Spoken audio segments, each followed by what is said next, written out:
This is Local 4 News this morning. Happy Friday and good morning. Thanks for watching Local 4 News this morning. I'm Emily Scarlett. There's no reason to spend the Thanksgiving holiday alone. You have a few options here in the Quad Cities. Good morning, James. We're live at the Martin Luther King Center where folks have been coming in and out all morning to cast their ballots. So far, it doesn't seem to be taking too long. The time is just ticking down here before Christmas is here, and I haven't done any holiday shopping. How about you, James? I've done no shopping as well. All right, we're in the same boat. Let's check in with meteorologist Ash Simpson. How you doing on your holiday shopping, Ash? A website ranks a local school as the best private high school in the state of Iowa. That honor goes to Rivermont Collegiate in Bettendorf. She set a goal to inspire local children to discover the joy of reading. The story of a Quad Cities teenager. The election results are now officially in, and Iowa ranked 5th highest in the nation for voter turnout. Local 4 News is your local election headquarters. The Illinois Department of Transportation is already thinking winter. They've put out the call for seasonal workers. The current world record holder is a Swiss farmer whose pumpkin weighed, get this, more than 2,000 pounds. I can't even imagine looking at a pumpkin that big, James. No, I'm just even trying to picture it here on the desk. It's mind-boggling. It's a bit much for me, but hey, when you're talking $30,000, I might start growing some pumpkin. A deal that could save 2 Exelon nuclear power plants in Illinois has Governor Bruce Rauner's support. Parade goers are marching down the street, people joining in along the way. They've got a police escort too. They're chanting, "It's never okay, it's never all right. Raise your voice and join the fight." We're following a developing story now out of Scott County.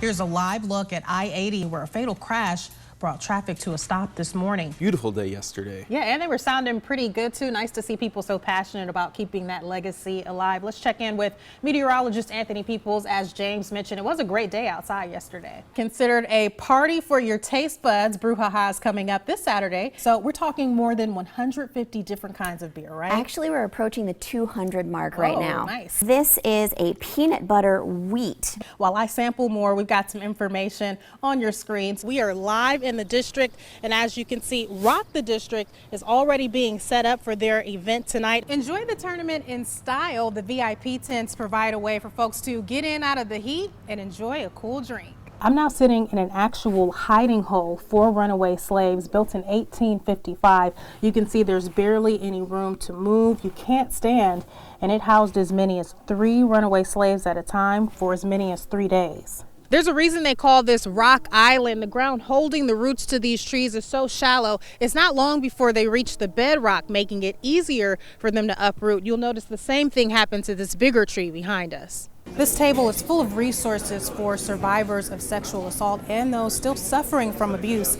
including this chapstick, something that wouldn't be as noticeable in the eyes of an offender. The Army Material Band performs at venues all over the world. This week, they made it to LeClaire Park in Davenport. This dance originated amongst the Plains people where the grass grew very tall.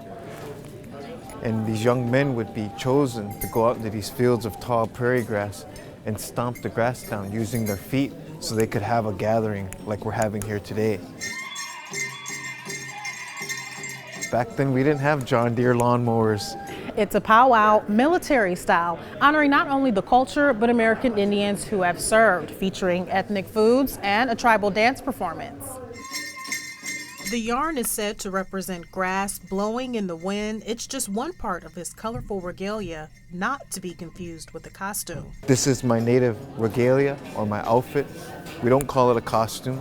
Another common misconception, the role of the American Indians in the military. We fought in every war from the time of the Revolutionary War.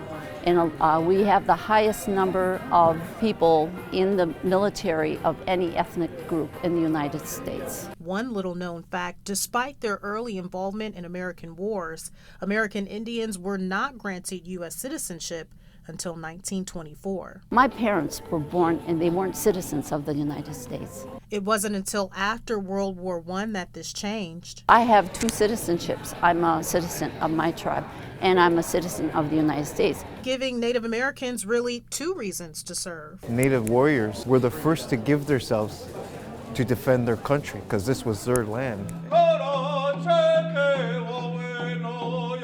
A a tradition that continues today. For Local 4 News on the Rock Island Arsenal inside the gates, I'm Emily Scarlett.